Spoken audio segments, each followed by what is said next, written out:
Hello friends, welcome to my YouTube channel. आज हम देखेंगे विभाज्यता का नियम, डिविजिबिलिटी रूल। सबसे पहले हम देखेंगे डिविजिबिलिटी रूल ऑफ 2 यानी कि 2 का नियम।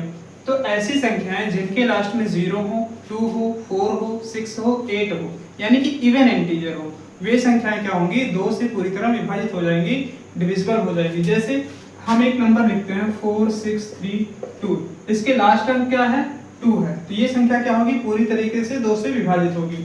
एक नंबर और हम लिखते हैं 5 6 3 8, इसके लास्ट में कौन सा अंक है, 8 है, यानी कि यूनिट डिजिट क्या है, 8 है, तो ये संख्या क्या होगी, पूरी तरीके से 2 से विभाजित हो जाएगी। अगला हम देखेंगे डिविजिबिलिटी रूल ऑफ 3 यानी कि 3 के विभाज्यता का नियम।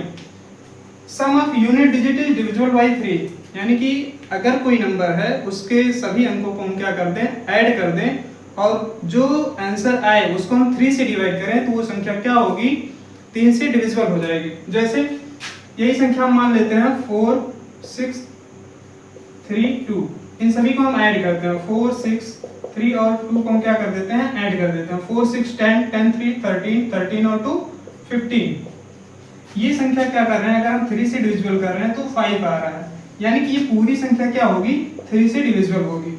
इस प्रकार ये क्या है, 3 की विभाज्यता का नियम है। अगला हम देखेंगे डिविजिबिलिटी रूल ऑफ 4। इसमें क्या होता है, लास्ट 2 डिजिट डिविजिबल बाय 4, यानी कि 4 की विभाज्यता का नियम यह है कि कोई भी संख्या अगर है उसके लास्ट में लास्ट के 2 संख्याओं को हम देखते हैं, जैसे 2 5 6 4, अगर लास्ट का ये 2 अंक क्या है, 4 से डिविजिबल है, तो पूरी संख्या क्या होगी, 4 से डिविजिबल होगी। अगला हम देखेंगे डिविजिबिलिटी रूल ऑफ 5। तो इसमें क्या होता है, इसका यूनिट डिजिट या तो 0 हो या तो 5 हो, तो वो संख्या क्या होगी, पूरी तरीके से 5 से विभाजित होगी। देखते हैं एक एग्जांपल लेकर के, 5 6 5 0, इसके लास्ट में कौन सा नंबर है, 0 है, तो ये संख्या क्या होगी, पूरी तरीके से 5 से विभाजित होगी।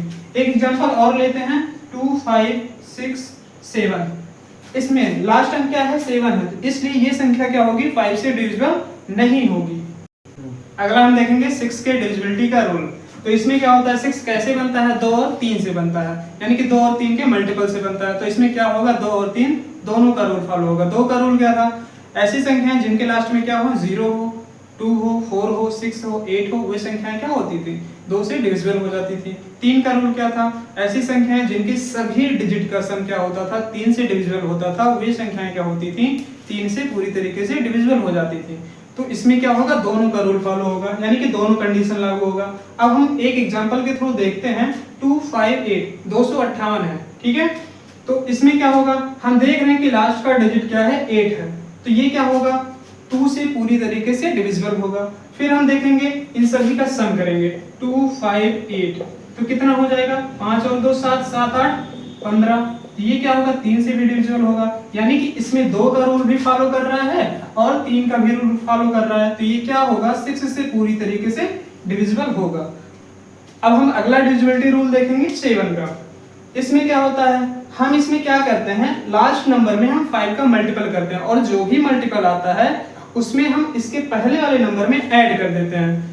देखते हैं हम एक एग्जांपल के थ्रू, इसमें हम क्या करेंगे, 5 से मल्टीप्लाई करेंगे, तो ये क्या आएगा भाई, 25 हम क्या कर देंगे, इस नंबर में ऐड कर देंगे, तो ये क्या आएगा, 5 और 4 9, ये 7 6। अच्छा, अब हम क्या करेंगे, इसमें भी क्या करेंगे, 5 का मल्टीप्लाई करेंगे, तो ये क्या हो जाएगा 45, और 45 हम क्या कर देंगे, 67 में ऐड कर देंगे, कितना आएगा, 7 5 12, 6 और 4 10, 10 और 1 11, ये क्या होगी, 7 से पूरी तरीके से विभाजित होगी। तो ये क्या है, 7 का डिविजिबिलिटी का रूल है।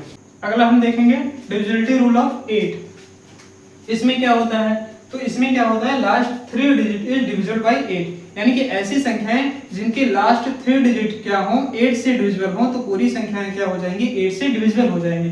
जैसे एक एग्जांपल हम लेते हैं 2 5 3 4 3 2, तो इन संख्याओं का हम लास्ट डिजिट देखते हैं, कितना लिखा है, ये 432 लिखा है। 432 को हम क्या करेंगे, 8 से अगर डिविजिबल करते हैं तो क्या होगा, 8 5 जो 40, 3 2 8 4 जा 32, ये संख्या क्या हो रही है, 8 से डिविजिबल हो रही है, ये तीनों संख्याएं, तो पूरी संख्या क्या होगी, 8 से डिविजिबल हो जाएगी। अगला एग्जांपल हम देखेंगे 4 2 3 6 7। अब इसमें हम देखेंगे 4 2 3 6 7। इसमें हम देखेंगे 8 से अगर हम डिवाइड करते हैं 3 6 7 को, तो ये पूरी तरीके से 8 से डिविजिबल नहीं होगी। जैसे 8 4 जा 32, यहाँ क्या बचेगा 4 कैंसिल हो जाएगा 7, 8 5 जा 40, रिमाइंडर कितना आ रहा है 7 आ रहा है। तो ये संख्या क्या होगी 8 से पूरी तरीके से डिविजिबल नहीं होगी। अगला हम देखेंगे डिविजिबिलिटी रूल ऑफ 9। तो इसमें हम क्या देखेंगे सम ऑफ डिजिट क्या होगा, अगर 9 से डिविजिबल होगा तो पूरी संख्या क्या होगी 9 से डिविजिबल हो जाएगी। अच्छा एक एग्जांपल हम लेते हैं 7 to 9। इसमें हम क्या देखेंगे 7 + 2 + 9, तो ये संख्या क्या हो रही है 7 2 9 9 18। 18 क्या हो रही है 9 से डिविजिबल हो जा रही है, यानी कि पूरी संख्या क्या होगी 9 से डिविजिबल हो जाएगी। एक एग्जांपल हम लेते हैं 21। 21 देखो 3 से डिविजिबल तो है लेकिन 9 से डिविजिबल नहीं है, यानी कि कुछ संख्याएं ऐसी होती हैं जो 3 से डिविजिबल तो होती हैं लेकिन 9 से डिविजिबल नहीं होती हैं।